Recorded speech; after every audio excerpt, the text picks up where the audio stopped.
At that point in my life, I said, Lord, what do you want me to do? I'll do anything. Literally, I'll go anywhere. And he had me take the university soccer team to Mexicali. We played soccer in the men's and the boys' prison. In the boys' prison, I asked why the boys were there. And they said, the reason that the boys are here, most of them, because no one cares about them. And it broke my heart. And there, in that little boys' prison in Mexicali, Mexico, I said, maybe this is something I can do, use soccer for ministry. Well, people in America weren't really playing much soccer then, but that's how God works. I wanted to step out more in faith, and then the fleece was then taking a soccer team to the Middle East and Europe. And literally helped pioneer the soccer ministry movement out of a garage in Long Beach, California. We had a desk and 3 chairs and no money.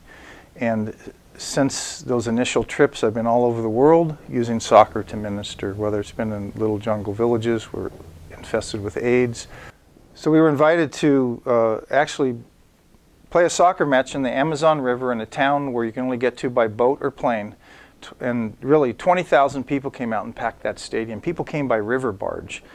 And most of them were coming because it was a holiday, and there were thousands of them were literally coming to get drunk, but on the way they stopped at the soccer stadium and they heard the gospel for the first time, and half the crowd, 10,000, came forward and accepted Christ.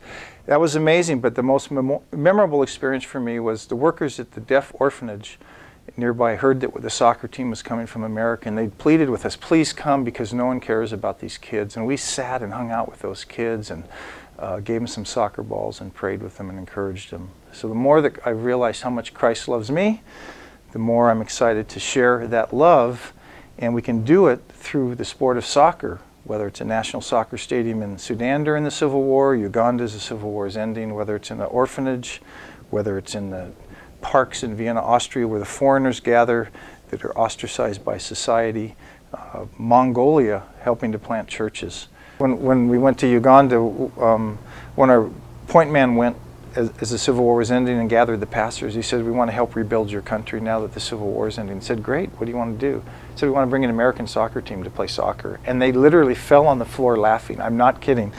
They were laughing so hard they couldn't believe it. When they got back up, they said, well, the foolishness of God is wiser than men, and God uses the foolish things of the world, so we have no idea what you're talking about or that you can even play soccer, but we'll trust you. And the first time they were able to preach the gospel in the national stadium after giving up on ever preaching in there. So.